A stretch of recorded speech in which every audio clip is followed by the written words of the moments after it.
जय माँ Saraswati coaching centre में आपका स्वागत है। चलिए आज क्लास 10th का क्षेत्रमिति का चलिए एक कंटेंट बताते हैं कि ई कंटेंट भी आई क्वेश्चन बताते हैं। आज रक्षाबंधन के कारण कोचिंग बंद था, लेकिन हम लड़का को मैसेज देखे कि सर जी आप कम से कम एक वीडियो कॉपी पर भी बना कर डालिए, न तो रात में नींदे न पड़ेगा। लड़का सब मैसेज जो है लड़का सब उसी समय से मैसेज आ रहा है कि सर जी रात के नींद न पड़ी जब तक रउआ वीडियो न डालम। हम कहे कि भाई रे भाई रुक जाओ कि हम 12 बज जाएगा रात तो यो वीडियो डालम, न तो हमारा लड़का सब के प्राण निकल जाए। चलो ये भी आई क्वेश्चन जो आपको 100% 10th में पूछने वाला क्वेश्चन है। क्या बोला है कि यदि किसी वृत्त का क्षेत्रफल 64 पाई है तो वृत्त की परिधि निकाले। 64 पाई मीटर रहे या सेंटीमीटर रहे, कुछ मतलब कोई दिक्कत ना है। आपके पास चलिए 64 पाई सेंटीमीटर है, वृत्त का क्षेत्रफल 64 पाई सेंटीमीटर स्क्वायर है ना बो। तो वृत्त का क्या निकालना है, परिधि निकालना है। अब दिमाग लगाना है कि 1 सेकेंड में आपको क्वेश्चन को सॉल्व कर देंगे। अगर क्वेश्चन को सॉल्व ना कर दिए तो पढ़ाने से इस्तीफा दे देंगे। याद रखिएगा क्वेश्चन क्या बोला है, किसी वृत्त का क्षेत्रफल 64 पाई है। यदि किसी वृत्त का क्षेत्रफल 64 पाई है तो वृत्त की परिधि बोला है। तो हमारा वृत्त के परिधि निकालने के लिए 2 पाई आर दिमाग लगाना है बुआ। वृत्त के परिधि निकालने के लिए फॉर्मूला क्या है, तो 2 पाई आर।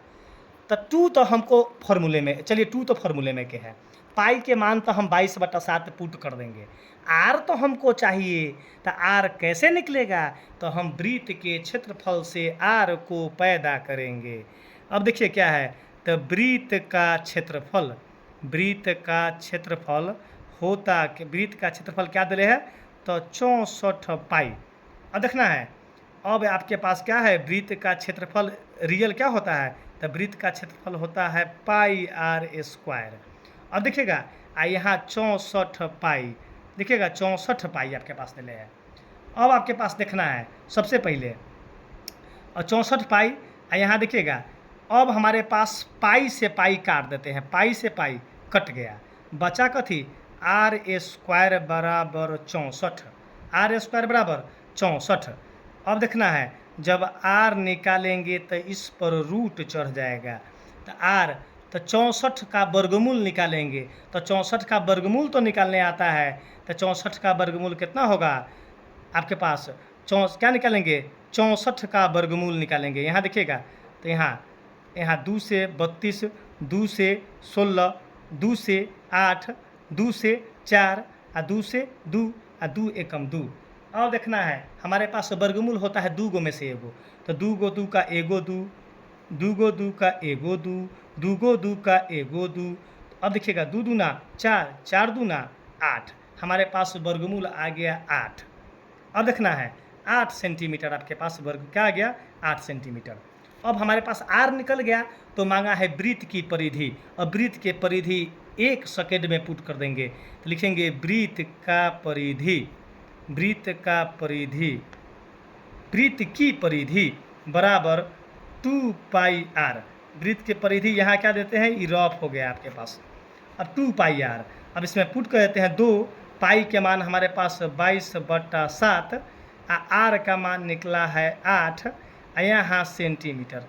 अब देखना है अब हम क्या कर देंगे, 22 में 2 से करेंगे तो 22 दूना 44 गुना, 44 में कर देंगे 8 से गुना, 44 में 8 से गुना कर देंगे, तो 8 चौका 32 के 2 हासिल 3, 8 चौका 32 और 3 35, तो लिख देंगे 352/7। यहाँ क्या है, सेंटीमीटर आपके पास लिखेंगे। अब हमारे पास ये फाइनल क्या आ गया, हमारे पास आंसर आ गया। लेकिन कोई आदमी आंसर में बुक में जाइएगा तो हो सकता है पूर्णांक में होगा, तब आप पूर्णांक में आसानी से कर सकते हैं। पूर्णांक में करने के लिए नीचे से तोड़ देंगे, 7 से भाग देंगे 352 में, तो 7 पच्चे 35 कट गया। यहाँ क्या उतरा, ऊपर से 2 उतरा, डिवाइड तो ना लगाओ, डिवाइड तो ना, क्योंकि 7 में 2 से तो भाग ना लगेगा, ऊपर से अंक उतरा है तो यहाँ पड़ेगा 0।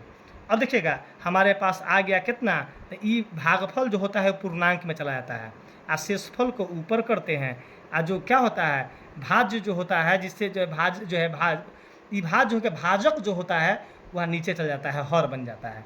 तो 50.2/7 हमारे पास सेंटीमीटर वृत्त की परिधि आ गया। यही आंसर आ गया।